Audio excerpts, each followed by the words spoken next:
वाटलं भेटून म्हणजे जरा वाईट वाटलं ना, इतके दिवस माझ्यापासून कधी राहत नाही, एक रात्र सुद्धा कधी राहत नाही. बहिणीकडे कधी गेला तरी बिग बॉसच्या घरामध्ये तुम्ही ज्यावेळेस प्रवेश करत होता त्यावेळेस तुम्ही तुमच्या चपला बाहेर काढल्या का हो?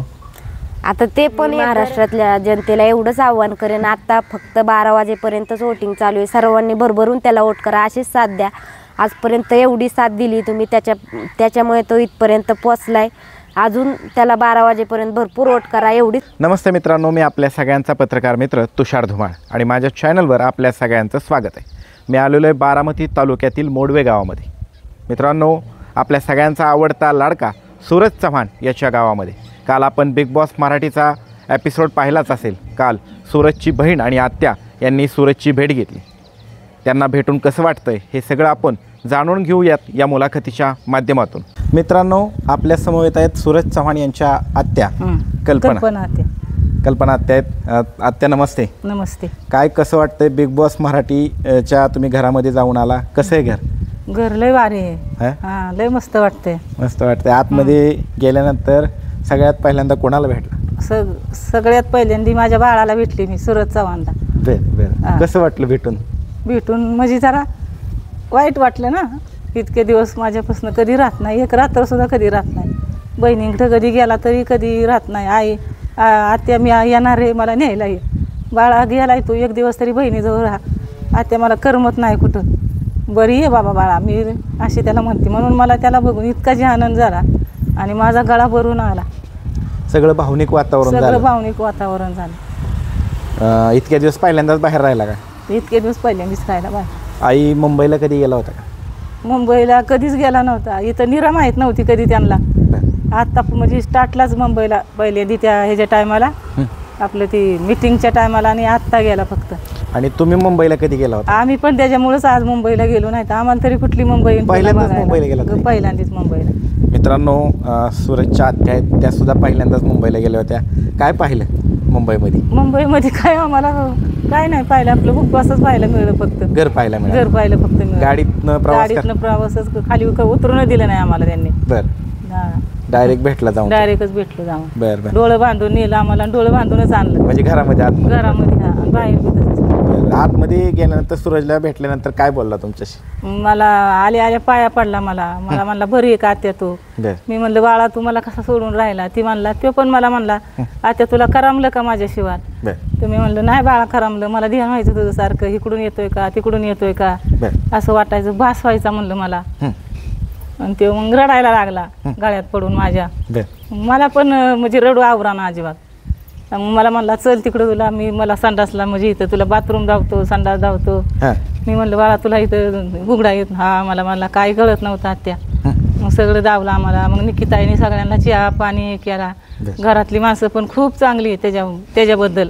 ताई, तुम्हाला एका व्यक्तीला भेटण्याची इच्छा होती. हा. त्या म्हणजे कोण? वर्षाताईंनी कधी म्हणजे मी लहानपणापासून पिक्चर बघायची, पण वर्षाताई इतक्या रडत होत्या की लय रडत होत्या त्याच्यासाठी. मी त्यांना आमच्या गरिबीची कहाणी सांगितली ना, लय रडल्या ते येस्तवर रडत होत्या वर्षाताई. काय वाटलं तुम्हाला त्यांना भेटून? म्हणजे असं वाटलं की मी स्वप्नात बघते का काय त्यांना, असं वाटलं वर्षाताई. प्याडी दादाला भेटलं का? प्याडी दादा भेटलं, पाया पडलं. डीपी दादा भेटलं, सगळी भेटली. हा. आणि घर कसं आहे आतनं घर लय भारी. हा, असं बाहेर नाही जरा ही, पण आतनं इतकं सुंदर आहे. रितेश सरांनी.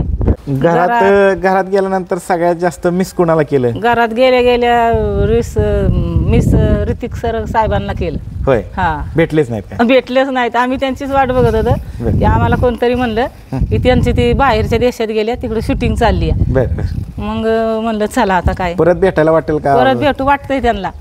आणि त्यांनी आमच्या बाळाला जरा ही करावा, आणि सगळ्यांनी अख्ख्या महाराष्ट्राने त्याला उचलून घेतलेला आहे, आणि अख्ख्या महाराष्ट्राने बोट करावा त्याला. हीच माझी एवढी इच्छा आहे. आणि ताई, विशेष म्हणजे आम्ही पाहिलं तुम्ही काल सोप्यावरती बसला होता. सोप्यावरती बसल्यानंतर सूरज काय म्हणला, स्थळ आलेत का काय विचारत? मला विचारत होता आते काय आल्यात का तळवे? म्हणलं बाळा आल्यात तुझ्यासाठी बघती बा म्हणलं मी. आल्यात म्हणजे बरेचसे आल्यात म्हणजे ही काय रात्री पण फोन बिन केलं होतं मी की असं करायचंय. तर म्हणला ती हसायला लागली डीपी दादा ही सगळी. परत ती गायक आहेत, काय त्यांचं नाव? ते सर. हा. म्हणली बघा करा. मी पण म्हणलं माझ्या पण मुलांचे लग्न झाले, आता मला पण असं वाटतं की माझ्या पण बाळाचं लग्न व्हावं, त्याचं पण कोणतरी एक असावा जोडीदार त्याला, म्हणजे माझ्या पण डोक्याची म्हणजे मला पण म्हणजे समाधान वाटन माझ्या देखता झाल्या. अभिजित सर जे सिंगर आहेत काय म्हणले अजून? अभिजित सर बी आपलं ती एवढं काय बोलत नसायचं, पण हसले, हसलं नुसतं हसायचं. म्हणजे त्यांचा बी स्वभाव लय भारी आहे, आपलं गरीब येतं ती सुद्धा लय. सगळ्यांना आवर्जून सांगत होता ज्यावेळेस घरातनं तुम्ही निघाला होता त्यावेळेस भावनिक वातावरण झालं होतं, सूरजच्या डोळ्यामध्ये पण अश्रू दिसत होते, कसं वाटत होतं? म्हणजे वाईट वाटत होतं ना मला की सोडून असं. तो म्हणला त्या मी म्हणलं बाळा झाला आता 8 दिवस राहिले तर काय काळजी करू नको, रडू नको, राहा म्हणलं आता. म्हणलं मला आत्या इथं करमत नव्हतं, काय नव्हतं, घरचं ध्यान होत होतं. म्हणलं जाऊन दे बाळा, होतं ती चांगल्यासाठी होतं. मग संपूर्ण घरी एसी का? हा आहे सगळं लय एसी. बाळाला म्हणलं तुला कसं काय? म्हणलं अगं मला पण पहिली सवय नव्हती पण आता सवय लागली म्हणलं. आणि तो अजून काहीतरी म्हणलं ना गोरा पडलोय काहीतरी? हा आता मी गोरा पडलोय का ग? म्हणलं हा पडलाय बाळा गोरा. बरोबर. आणि जाताना तुम्ही सगळ्यांना गावाकडे या सांगत होता, टिप्पी दादा होते, सगळे होते, 8 बी जण होती, 7 बी जण, बाळ पॅडी दादा होतं. म्हणलं या तुम्हाला, ती म्हणली आम्हाला मटण करताना का गावरान कोंबडीचं. बरोबर. म्हणलं या आता ते म्हणत होता आमच्या आत्याच्यात लय कोंबड्या आहेत या म्हणलं मी बाजरीच्या भाकरी करते, ती दुसरी ती आपल्या कोकणातल्या काय म्हणल्या मी बाजरीची भाकरी खात नाही, मला ही करा तांदळाची भाकरी करा. या म्हणलं आम्हाला तांदूळ बी लय मिळतात कुपनाचं. सगळं करू म्हणलं या फक्त तुम्ही आमच्या. वर्षात आहे काय म्हणलं येणार का घरी? म्हणलं येणार म्हणल्यास वर्षात आहे. पण वर्षात आई लय नाराज होत्या, त्यांना लय बाळाचं वाईट वाटत होतं, म्हणजे रडतच होत्या. आम्ही येस तोपर्यंत त्या रडत होत्या. नाव सूरज कसं पडलं त्या? सूरजचं नाव कसं पडलं, 8-7 पूर्वींच्या पाठीवर झाला का नाही, तेव्हा मी म्हणलं बाबा आता तुझ्या घरात सूरज उगावला. मग म्हणलं आता सूरजच नाव टाकू बाई त्याचं. बाई म्हणायचं ना, मी लहान होती, 2 भावांच्या पाठीवर झालेली होती मी. आणि माझा भाव इतका प्रेमाचा होता, अशा या जगात सुद्धा भाव जन्मणार नाहीत. मी आज जी आहे ना ती माझ्या भावांमुळे इथं आहे. ते हे आले होते बघा, पुरुषोत्तम दादा आले होते, सूरजच्या आई वडिलांचे फोटो धावले की सगळं, तिथं पण धावल्यात सगळं, घेतलं की त्यांनी सगळ्यांनी हे करून घेतलं त्यांनी त्या मोबाईल मध्ये. सर आलं तर कोणचं ती काय रे म्हणजे मोठं सर, मोठे सर तुमचे हे बिग बॉसचं ते केदार सरांनी ती सगळं म्हणले फोटो करून घ्या. पाया पडला माझ्या ती. म्हणलं नका पाया पडू, मी इतक्या एवढी याची नाही म्हणलं. नाही म्हणलं आत्या तसं असतं का तवा. आणि तुम्ही तो प्रसंग सांगितला सूरज जन्माला यायच्या वेळेस, ते काय? सूरज जन्माला यायच्या वेळेस परिस्थिती आमची तशीच होती. मी तर एक साडी 5 धडक्याची साडी घालायची. माझी 4 मुलं, माझ्या भावाची 7-8 मुलं, म्हणजे आमच्या भावजाईला सुद्धा साडी नेसायला नसायची. आम्ही त्यांच्या साड्या आणून नेसलेलो आहे. सूरजला तर मी त्या मूर्तीतनं कपडे मागून आणून घातलेली इथं. तर आमची मुलगी म्हणायची कुणाची बी नको त्याला कपडे घालू. मग ते डिलिव्हरीच्या टायमाला मग आम्ही गेलो होतो ना, तर आता त्या बाया म्हणल्या तुम्ही काय आणलंय का साडी बिडी. आता आम्हाला काय म्हणलं अहो आमच्याकडे एकच साड्या नेसायला. आम्ही कुठलं मी परकर नेसायची आणि साडी धुयाची, त्याची आई बी परकर नेसायची साडी धुयाची. आणि मग ती शेजारची बाय होती तिथनं मग आम्ही एक साडी मागून आणली आणि त्यात गुंडळून आम्ही त्याला घरी आणला. तर मग मी म्हणलं अरे भाऊ उठ तुझ्या घरात सूरज उगावलाय. आणि मग तेव्हा ती सूरजच नाव पडलं. सूर्य उगावलाय म्हणलं मी, मग ते म्हणलं आता सूरजच नाव ठेवतो म्हणलं बाई मी. तेव्हापासून त्याचं नाव सूरज पडलं. आता महाराष्ट्रातल्या नव्हे तर भारतभरातील सूरज चव्हाणच्या फॅन्सला तुम्ही या मुलाखतीच्या माध्यमातून काय आव्हान कराल? ताई आता वोटिंग लाईन सुरू आहेत, वोटिंगच्या संदर्भामध्ये मी सांगणार की महाराष्ट्राने सगळ्या माझ्या बाळाला वोटिंग करा आणि त्याला वोटिंग करूनच जिंकून ट्रॉफी घेऊन घरी येऊ द्या. हीच माझी इच्छा आहे महाराष्ट्राला, अख्ख्या त्याच्या फॅनला. चालतंय, धन्यवाद आत्या. धन्यवाद, नमस्कार. आपल्या समवेत आहेत सूरज यांच्या बहीण सीताताई. ताई नमस्ते. नमस्ते. पहिल्यांदा मला सांगा, तुम्ही काल आम्ही एपिसोड पाहिला, कसं वाटलं बिग बॉस मराठीच्या घरामध्ये सूरजला भेटून? आम्हाला तर खूप आनंद झाला म्हणजे त्याला बिग बॉसच्या घरात पाहून. आणि आम्हाला पण त्याच्यामुळं तिथं जायला भेटलं, ती माणसं बघायला भेटली, मुंबई बघायला भेटली. त्याच्यामुळं म्हणजे खूप आनंद झाला. मुंबईला पहिल्यांदाच गेला होता का? पहिल्यांदाच गेलो होतं. म्हणजे योग कुणामुळे आला? सूरजमुळे आम्हाला पहिल्यांदा मुंबई बघायला भेटली. आणि किती वेळ प्रवास केला गाडीतनं? 8 तास. 8 तास एवढा पहिल्यांदाच प्रवास? हा, पहिल्यांदाच. कसं वाटलं भावामुळे तुम्हाला मुंबई पाहायला मिळाली? कशी आहे मुंबई? छान आहे मुंबई. आता आम्ही तर काय फिरलो नाही, गाडीतच गेलो आणि गाडीतच आलो, त्यामुळे बघायला नाही भेटली, पण तशी छान आहे मुंबई. निश्चित सूरज आल्यानंतर तुम्हाला घेऊन जाईल मुंबई बघायला? जाईन की घेऊन परत आल्यावर. ताई आम्ही काल एपिसोड पाहिला, संबंध महाराष्ट्र तो भारतभरातील लोक पाहत होते. बिग बॉसच्या घरामध्ये तुम्ही ज्यावेळेस प्रवेश करत होता त्यावेळेस तुम्ही तुमच्या चपला बाहेर काढल्या का हो?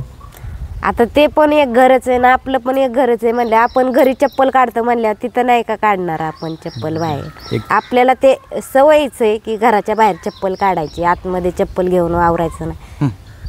तो सीन त्यांनी हायलाईट केला होता, तुम्ही पाहिला असेल. हा पाहिला ना. म्हणजे आपल्याला सवयीच आहे ना की घरात नाही चप्पल घालून जायचं. आता तिथं आपण ते पण समजा तिथं खात्यात हे करतात पण ते नाही खाली बसत, पण आपण तर बसतो ना आपल्या घरात. त्यामुळे आपल्याला पण वाटलं आपल्या घरासारखं घर आहे ते. हा. सगळ्यात गेल्यानंतर पहिल्यांदा कुणाला भेटलो? सगळ्यात पहिल्यांदा गेल्यानंतर सूरजला पहिलं भेटलो, नंतर प्याडी दादांना भेटलो, म्हणजे सगळ्यांनाच भेटलो आम्ही. ज्यावेळेस तुम्ही सूरजला भेटला त्यावेळेस आत्या होत्या, दुसऱ्या बहीण होत्या. हा, तर एक भावनिक वातावरण तयार झालं होतं. इतक्या दिवसातनं तुम्ही भावाला भेटला, कसं वाटलं? खूप म्हणजे मनापासून रडायला आलतं त्याला बघून की इतक्या दिवस कसा राहिला. हे आम्हाला एक दिवस तिथं व्हॅनमध्ये ठेवलं होतं तर आम्हाला तिथं बसू वाटत नव्हतं त्या व्हॅनमध्ये. आणि हा इतक्या दिवस बंदिस्त आणि तिथं काय कळत नाही, दिवस रात्र कसा राहिला हे आम्हाला आश्चर्य वाटलं. तर असं इतक्या दिवस म्हणजे 2 महिने होऊन गेले ना. 2 महिने होऊन गेले इतक्या. हा, आणि तरी कसा राहिला ते आश्चर्यच वाटलं आम्हाला. ताई, प्याडी दादाला भेटून कसं वाटलं? छान वाटलं. त्यांनी त्याला खूप म्हणजे वडिलांसारखं सांभाळून घेतलं. म्हणजे सगळेच त्याला छान सांभाळतात पण हे वेगळेच जीव लावतात. म्हणजे त्याच जोडीला वर्षाताईंना भेटून कसं वाटलं? हा, वर्षाताई पण छान आहेत. त्या पण सगळ्या सगळी म्हणजे वर्षाताई, निकूताई, परत त्या अंकिता, हे सगळ्यांचा स्वभाव खूप छान आहे. खूप छान. हा, सगळे आमच्या अभिजित दादा सगळे बसले होते. हा, अभिजित दादांना भेटला, बोलला, कसं वाटलं? अभिजित दादांनी कसे बोलले तुमच्याबरोबर? काय चांगले बोलले ते पण. सगळे आमच्याबरोबर गप्पा मारत बसले होते. हा, मग त्यांना म्हणलं बसा आमच्या सोबत, आम्हाला काय एवढं नाही, आम्हाला सगळ्यांशी बोलायचं. हे त्यांना आमचा स्वभाव लय आवडला. आणि किती वेळ होता तुम्ही घरामध्ये? साधारणतः किती वेळ? 10 ते 15 मिनिटं. 10 ते 15 मिनिटच होता. त्या 10 ते 15 मिनिटामध्ये खूप काही घेऊन आला, खूप आठवणी घेऊन आला ना? खूप घेऊन आलो आठवणी त्यांना बघून, सूरजला बघून कसा त्यांच्याबरोबर बोलतोय करतोय. त्याला समजावलं तुला पूर्ण महाराष्ट्र सपोर्ट करतोय, तू ही व्यवस्थित खेळ, कुणाला म्हणजे उलट पालट बोलू नको असं सांगितलं त्याला तिथं. ताई, हा क्षण तुमच्या जीवनामध्ये कुणामुळे येऊ शकला? हा क्षण फक्त आणि फक्त आमच्या भावामुळं, सूरजमुळं आलाय आमच्या जीवनात. आम्ही मुंबई पाहिली, परत ते बिग बॉसचा सेट, म्हणजे ते तर अजूनपर्यंत मोठे मोठे सेलिब्रिटी तरसले असते जायला, तिथं आम्ही जाऊन आलो. कसा होता तो प्रसंग? कसा होता आतमधला? छान होता. मी गेल्यानंतर पाहिलं ताई, तुम्ही घरात गेल्यानंतर सूरजला भेटला, त्यानंतर असं नजरेत सगळं बघत होता घर. कसं वाटत होतं ते घर? ते घर म्हणजे वेगळंच दिसत होतं, कधी पाहिलं नव्हतं असं एवढं मोठं घर. हे म्हणजे डेकोरेशन हे सगळं आम्ही पाहिलं, बाथरूम बिथरूम सगळ्या काचा. मला तर ते दरवाजाच कळला नाही. आणि तुम्ही गेल्यानंतर सूरज तुम्हाला ते हे दाखवायला गेलता, आरसा वगैरे दाखवायला गेला होता मोठा, तुम्ही काहीतरी म्हणला ना त्याला घरी म्हणजे होता ना ब्रश करायला, छोटा आरसा होता ना, त्याचे ब्रश करायचा बघून सारखा. तर त्याला म्हणलं आता बारक्या आरशाची गरज नाही पडायची, आता मोठा आरसा आहे. मोठा आरसा आहे. त्यानंतर तुम्हाला चहा कोणी दिला? चहा निकूताईने ना अभिजित दादाने. तर आम्हाला म्हणला ही कुणाचं घरात काम करत नाही, तुमच्यासाठी चहा बनवायला गेली या. म्हणजे निकूने तुमच्यासाठी चहा बनवला? हा, निकूताई अभिजित दादा दोघं गेलते चहा बनवायला. बघा मित्रांनो, निकिताने चहा बनवला यांच्यासाठी. आणि त्या तर खूप छान. निकूताई पण आपल्या म्हणजे त्यांचा स्वभाव फटकळ आहे पण छान आहे स्वभावाने. अशा तुम्ही ज्यावेळेस घरातून बाहेर पडत होता त्यावेळेस सूरजच्या चेहऱ्यामध्ये एक वेगळंच हे होते, भावनिक होता, तो झाला होता चेहऱ्यावर. काय नाही, त्याला आनंद पण तेवढाच झाला. आम्ही जाऊन आलो, भेटून आलो, आणि त्याला एवढं वाटत होतं की म्हणजे आमच्यासोबत हे पण माझे मिस्टर, परत दादा, बरेच भाचा, परत माझी 2 पोरं, हे सगळे बरेच दाजी बिजी आले ना. मग त्याला वाटत होतं मला एकदा तरी ह्यांचा चेहरा दाखवा. बिग बॉसला तर विनंती करत होता, पण म्हणलं बाळा ते अलाउड नाही, त्यांना पण आपण कसं म्हणू शकतो, काही ठराविकच लोक फक्त भेटू शकतात. आणि त्याला ते वाटत होतं मला कधी एकदा गाव बघायला भेटते, गावातली माणसं बघायला भेटतात. आणि विशेष म्हणजे ताई, तो बोलत होता, तुम्ही सोप्यावरती बसला होता आतमध्ये, तो बोलत होता रितेश दादाच्या विषयी सांगत होता. रितेश दादाने सांगितलं आता तू मोठा सेलिब्रिटी झाला आहे, आणि त्याने आवर्जून सांगितलं की पुरी बघायला सुरुवात करा. ती सांगा त्याच्याविषयी. त्याला वाटलं की मला स्थळ आले का विचारत होते ना ते सगळे. मग त्याला म्हणलं आता करिअर तर पहिलं होऊ दे की मग बघू लागण्याचं. ते म्हणते त्याचं काय रितेश दादाने सांगितलंय मला लाईन लागली बाहेर तुमच्यासाठी. ते रितेश दादा पण चांगलीच म्हणजे एखाद्या ह्याच्यागत बोलतात त्याला, घरातल्या सदस्यासारखं बोलतात. म्हणजे असं जास्त कुणाला कसे ओरडतात त्याला जास्त ओरडत नाहीत हे नाहीत. त्यांना पण त्याचा स्वभाव कळलाय. ते आता एक शेवटचाच प्रश्न तुम्हाला. तुम्ही बिग बॉस मराठीच्या घरामध्ये गेला, सगळ्यांना भेटला, सगळ्यात जास्त तुम्हाला भेटण्याची कुठल्या व्यक्तीला इच्छा होती आणि त्या व्यक्तीला तुम्ही घरामध्ये गेल्यानंतर मिस केलं? ते रितेश सरांना भेटायचं होतं आम्हाला, कारण आम्हाला वाटत होतं आम्ही भाऊच्या धक्क्यापर्यंतच जा, पण ते नाहीत त्यांच्या शूटिंगला. आम्हाला लई इच्छा होती त्यांना भेटायची. म्हणजे ते इतके बाळाला सांभाळून घेतात, कोणी एवढं नाही ना, म्हणजे त्यांचं कामच आहे ओरडण्याचं, पण तरी सुद्धा ते त्याला ओरडत नाहीत हे करतात. त्यामुळे आम्हाला त्यांना भेटायची खूप इच्छा, त्यांना खूप इच्छा आहे. मिस केलं तुम्ही त्यांना खूप. आता ताई, आज 12 वाजेपर्यंतच वोटिंग लाईन्स आहेत माझ्या माहितीनुसार चालू आहेत. तर महाराष्ट्रातील नव्हे तर भारतभरातील सूरज चव्हाणच्या फॅन्सला तुम्ही या मुलाखतीच्या माध्यमातून वोटिंगच्या संदर्भामध्ये काय आव्हान कराल? मी महाराष्ट्रातल्या जनतेला एवढंच आव्हान करेन, आता फक्त 12 वाजेपर्यंतच वोटिंग चालू आहे, सर्वांनी भरभरून त्याला वोट करा, अशीच साथ द्या. आजपर्यंत एवढी साथ दिली तुम्ही, त्याच्यामुळे तो इथपर्यंत पोचलाय. अजून त्याला 12 वाजेपर्यंत भरपूर वोट करा एवढीच विनंती करते तुम्हाला. धन्यवाद. मित्रांनो, आपल्या समोर सूरज चव्हाण यांचा आत्याचा मुलगा आहे विनोद जाधव. दादा नमस्ते. नमस्कार. काय सांगाल, कसं वाटलं? तुम्ही पण मुंबईला गेलता का? अहो मीच गाडी चालवत होतो नाही का? होय. गाडी घेऊन गेलता इथनं गाडी केली ती भाड्याची भाडोत्री गाडी घेऊन. किती वेळ ड्रायव्हिंग केलं? 8 तास गेली की आम्हाला इथनं, पूर्ण 8 तास. इथनं पहाटे 4ला निघलो होतो. बरं. आणि किती वाजता पोहोचलो तिथे? 11:30 पावणे 12 झाले आम्हाला जास्त. बरं. आणि तिथे गेल्यानंतर कसं काय होतं? तिथे गेल्यावर काय फुल पाऊस चाललेला, पूर्ण डोंगर, पूर्ण नाही का झाडी. तुम्ही मुंबईला पहिल्यांदाच गेला? नाही, मी ड्रायव्हर, मला माहित होतं कुठं काय ते सगळं माहित होतं. तुम्ही गाडी चालवली? हा. फक्त झालं काही जाताना ह्यांनी पोरांनी मॅप लावला, ती मॅप ती अटल सेतू ती पूर्ण तिकडनं वडाळ्यात गेलो, तिथं ती मॅप चुकवायचा ना. वडाळ्यात अर्धा पाऊण तास गेला, तिथनं पुढे गेलो की धारावीत बी अर्धा पाऊण तास. आम्हाला वाटायचा उशीर होतोय काय. बरं. उशीर होतोय पण टायमिंगला पोहोचला? हा, टायमिंगच्या अगोदर गेलो. उलट तिथे गेलो की फोन केला मॅडमला फोन केला. मॅडम म्हणलं इतकं लवकर आला तुम्ही? आता शीतल म्हणजे हो इतकं लवकर आला मी, आम्हाला माहित नसल्यामुळे आपलं. बरं. तिथे गेलो की काय आम्हाला गेले की पहिले त्यांनी बिग बॉस वाल्यांनी चहा नाश्ता पाणी सगळं नाही व्हॅनिटी व्हॅन मध्ये आम्हाला बसून चहा पाणी सगळं नाही विचारायचं वेळच्या वेळी. किती जण गेलता तुम्ही? आम्ही जवळजवळ 8 जण होतो. आणि अजून कोण कोण गेलत? मी, माझी आई नाही का, मी माझी आई, परत सूरजच्या 2 बहिणी, सूरजच्या 2 दाजी, परत सूरजचा ओमकार होता, सूरजचा बाचा होता, इंस्टाचं पेज हँडल करतो. हो तो. आणि धीरज नाही का, धीरजला बी लय यायची होती, धीरज चव्हाणला बी लय यायची इच्छा होती, पण गाडीतच जागा नाही. गाडीत आम्ही 1 सीट कमी करणार होतो, पण आता सगळे कोणाला कमी करता. तिथं जेवणाचं वगैरे सगळं करणार? सगळं अगदी त्यांनी आहे ना आम्हाला चहा पाण्यापासून सगळं अगदी सगळं व्यवस्थित केलं. तुम्हाला भेटायची खूप इच्छा? मला तर सूरजला इतकी इच्छा होती. आता म्हणलं रातभर गाडी चालवली बाळाची, म्हणलं घाट पडावंच, पण कसलं काय त्यांना 3 सीट नाही का, तिघांनाच फक्त एंट्री होती आतमध्ये. पण 3 जण भेटल्याचं समाधान आहे? लय समाधान. मला इतका आनंद वाटला ना, आईला बघितलं माझ्या डोळ्यातनंच पाणी आलं. तिथं किती वेळ थांबला तरी साधारणतः तुम्ही?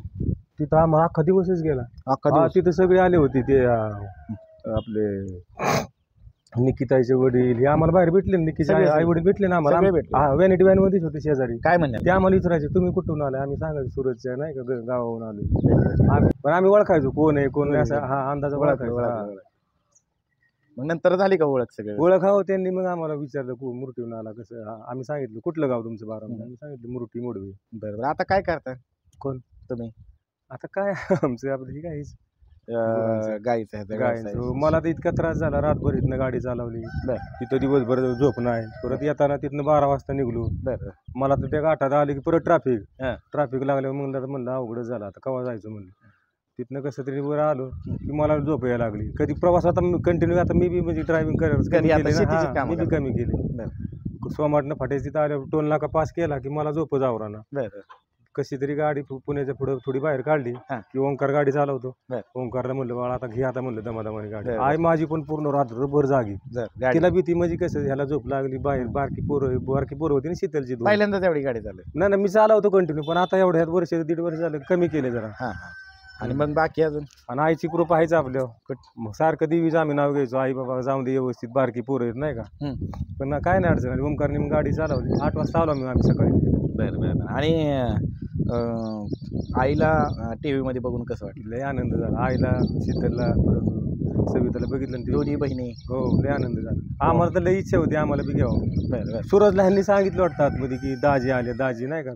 परत आम्ही सगळी आलो हे सांगितलं. तो म्हणला वाटतं बिग बॉस वाल्यांना की आम्हाला भेटून द्या दाजी, दाजींची बी 2 महिने गाडी नाही. मी सुद्धा त्या मॅडमला रिक्वेस्ट केली, मॅडम म्हणलं आम्हाला दाखवतो. लय बघितलं नाही म्हणलं. त्यांचे काय त्यांचे रूल्स आहेत, रूल्स आहेत. मला लगेच झालं त्यानं, पण थोडं वाईट वाटलं थोडं. आता मग तुम्ही काय करता? घरीच असता? हे दूध काय नाही, आपलं शिरड, आपलं 2-3 गाय आहेत. आपलं आली गाडी बदली मारतो, नसलं काय आपलं बदलीला किती रुपये मिळतात? किती 500-600. आणि शेती आहे? शेती नाही, मी तर हे रामभाऊ ताते आहेत आपली, रामभाऊ मोरे म्हणून, त्यांची आपली वाट्याने करतो. वाटेने काय काय करता वाटेने? आता आहे बाजरी. सूरज होता बाजरीचं हे करायला, बाजरीचं वाफ वाढाय सूरज होता स्वतः. बरं बरं. आता आल्या बघ की त्याला कळून बाजरी किती झाली. किती होती? नाही अजून होईल, पण होते ना 7-8. चांगला पाऊस झाला का? हा चांगलं झालं. माझं हे काय 2 दिवस झालं मोडा राहिला ना वाळवायचा. बरं. हो गायांचं बिल हाल, पण आता जाणं त्या दिवशी मग गायांचं ह्याचं कोणी बघितलं? मंडळीनेच केलं ऍडजस्ट. ते चिकू आहे आपला इथला मोऱ्याचा पोरगा आहे, प्रणव मोरे म्हणून, ते बी आला नाही, येतो असं मदतीने, असं बाहेर गेलं ना. गावातली पण मदत नाही ना, सर्व मदत करतात. आम्ही गेलो, हे कळलं ना की पोरांनी ग्रुपवर. दिदीच्या विषयी काय सांगतात? दिदीची बी यायची इच्छा होती, पण आता गाडीतच जागा नाही, मग काय करायचं. हे मला म्हणायचं पप्पा मला यायची, पण बाळार म्हणलं जागाच नाही. एक तर सिटीचं गाडी लिमिटेशन 7 सीटाची गाडी, त्यात आम्ही 1 सीट आपलं नाही का म्हणलं. आता कोणाला नाराज करता? आल्यावर भेट की दिदी. आता खूप इच्छा आहे मामाला भेटायची. 2 महिने झाले मामाला भेटले नाही. असं झालंय मामाला कधी बघते. नाही भेटशील. आता तुम्ही काय आव्हान करता सूरजच्या फॅन्सला? सूरजला चांगलं वोटिंग करा, का आता वोटिंग रेटवर तिथं टप आहे, सगळी टप फाईट आहे आता तिथं. जितकं वोटिंग सूरजला होईल ना, तितका म्हणजे सूरजच्या बाजूने ही म्हणजे ट्रॉफी आपल्याकडे असं, पण वोटिंग पूर्ण झालं पाहिजे. चालते. मित्र नाव काय तुझं? ओमकार जावळे, सूरजचा भाचा. बरं बरं. काय सांगशील? मुंबईला गेला होता तुम्ही, कसं वाटलं मुंबईला गेल्यावर? लय आतुरतेने गेलतो. बर. त्याला भेटायची इच्छा झाली. बर. गेलतो, पण काय रूल्स होते? काय रूल्स होते? फक्त 3 जणांना सोडायचं होतं. बर. आम्ही लय प्रयत्न केला, रिक्वेस्ट सुद्धा केल्या त्यांना, आम्हाला सोडा, हे करा, ते करा, पण ते म्हणले आमचे रूल्स आहेत, ते आम्हाला. कुटुंबातले 3 सदस्य पाहिल्यानंतर 3 सदस्य सोडले, ते पण घरातलेच होते, त्यामुळे खूप आनंद झाला. आत्या होती, 2 सिस्टर होत्या त्याच्या, म्हणजे माझी मावशी आणि माझी मम्मी, 3 जण गेलते ते. त्यांना भेटून, त्यांना पण जे ते 3 जण गेले त्यांना सुद्धा खूप भेटून त्याला आनंद झाला. बरं. आणि विशेष म्हणजे तू त्याला पहिल्यांदा व्हिडिओ शिकवले होते एडिटिंग करायला, कसा तो प्रसंग होता पहिला? त्याचा प्रसंग असा होता की त्याला मी फक्त व्हिडिओ बनवायला शिकवले, पण त्याला एडिटिंग वगैरे कधी जमली नाही. ज्याला ते समोर आपला सेल्फीचा व्हिडिओ घ्यायचा, मनाला वाटेल तर पोस्ट करायचा, आणि त्यानुसार मग तो करायचा. हा. कसं वाटला? काल परवा दिवशी तुम्ही गेला होता, काल एपिसोड बघितला, कसं वाटलं? आम्ही घरातले गेलतो, तुम्हाला सांगतो. तर एक चुलत भाव आहे, त्यांनी त्याला नाही का आम्हाला इथनं जायसाठी, गावातनं जायसाठी, सचिन चव्हाण म्हणून त्याचा भाव आहे, त्यांनी गाडी केली इथनं जायसाठी. प्रयत्न लय त्यांनी सुद्धा लय प्रयत्न केले. त्याचे दाजी असतील, 2 दाजी आहेत, 3 दाजी आहेत, 3 जण दाजी आहेत. कोण गाडी कोणी चालवली? त्यांच्या आत्याचा मुलगा, ते स्वतः ड्रायव्हर आहेत, विनोद दादानी. हा, त्यांचं ते सगळ्यात लहान दाजी पण होतं. आणि किती वेळ बसला विनिटी व्हॅन मध्ये? विनिटी व्हॅन मध्ये कमीत कमी 5-6 तास होतो. बरं. तिथं बसला आणि मग हे आणि बाकी कालचा एपिसोड बघितल्यानंतर कसं लय म्हणजे असं भरून आल्या का झालं. इंस्टा पेज तू ऑपरेट करतो, कसं किती लोकांचे फ्री येतात, कोलॅबरेशन येतंय, किती लोकांचे मेसेज बरेच येतात? लोकांचे येतात, पण आता काय आहे, प्रत्येक जणांचं पण नाही घेऊ शकत. बरं. म्हणजे लय सहकार्य कर त्यांना सांगतो, त्यांनी सुद्धा मी कमेंट मध्ये पण त्यांना धन्यवाद दादा धन्यवाद सगळं करत असतो. असं नाही की कोणाला नाराज करत. बरं. सगळ्यांना कमेंट वगैरे करून सांगतो, तुम्ही खूप सपोर्ट करता, तुम्ही लय भारी काम आता करता. आता काय आव्हान करशील? आता जनतेला एक आवाहन करून, आजचाच दिवस राहिलेला आहे त्याला वोट करायचा. शनिवारी 12 वाजेपर्यंत वोट करू शकतो आपण. तर 12 वाजेपर्यंत जेवढं लवकरात लवकर वोटिंग करता येईल तेवढ्यात लवकर वोटिंग करा. चालतंय, धन्यवाद. धन्यवाद. मित्रांनो, महाराष्ट्रातील नव्हे तर भारतभरातील सगळ्या सूरजच्या फॅन्सला माझी विनंती आहे की सूरजला जास्तीत जास्त वोट करा, त्याला आपल्याला जिंकवायचं आहे. धन्यवाद.